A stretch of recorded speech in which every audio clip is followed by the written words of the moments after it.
Well, good morning, everyone. This is Lonnie with Jesus Name Ministries, and we are here today to bring you up to date on a few news items. And I wanted to talk about something real quick before that, and going to start out with a couple videos here. So, anyhow, let's get on with this, and bear with me here. Let me get the audio set up here.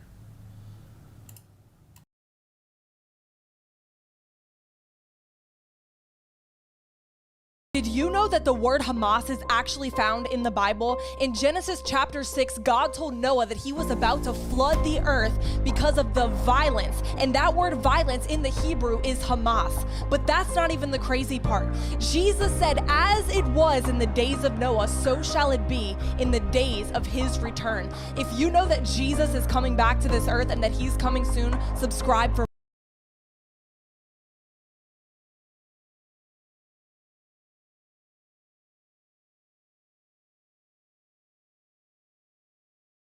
You know that the word Hamas is actually found in the Bible? In Genesis chapter 6, God told Noah that he was about to flood the earth because of the violence. And that word violence in the Hebrew is Hamas. But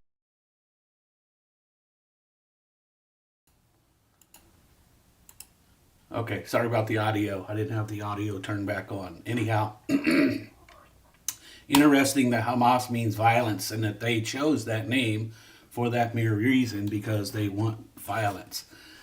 There again, like we've talked, there are several moving pictures in this whole scenario in the Middle East. Aside from what the Bible foretells and futuristic premise of what it says is going to happen and things like that, putting the pieces together and looking for those to match and move forward. I don't think we're going to have a piece by piece detailed view from the Bible what is to transpire. It is in generally speaking, it may give us clues to who, where, and a relatively matchable ending, right? So when these things start to happen and blah, blah, blah, look for your redemption.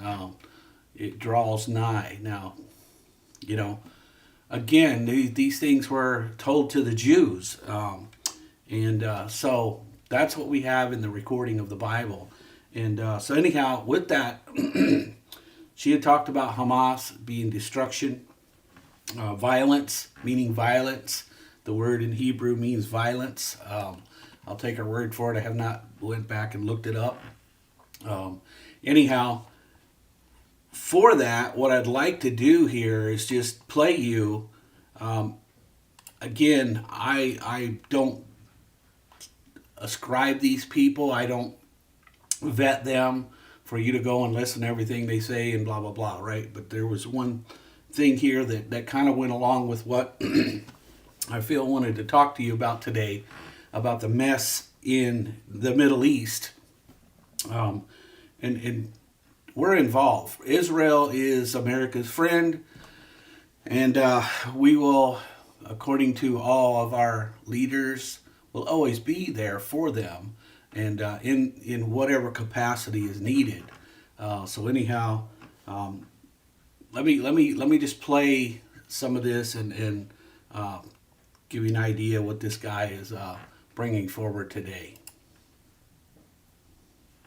We in the West often want to interpret the rest of the world. We take our version of what we see and we put our own spin on it. Often the words and phrases used by organizations from other parts of the world, and especially the Middle East, can seem too crazy for our brains to rationalize. We interpret it. We say things like, the Palestinians don't want to wipe out Israel, they just want a state of their own, just like all peoples do. But what we overlook is often people say exactly what they mean. The Palestinian Authority is the continuation of the PLO, whose logo is the entire state of Israel and was founded pre-1967 while they still had full control of Judea and Samaria, or the West Bank. So maybe we should take the Palestinian Authority seriously when they refuse to recognize the state of Israel as legitimate, or chant from the river to the sea, Palestine will be free, or full ethnic cleansing of Israel. And this concept should also apply to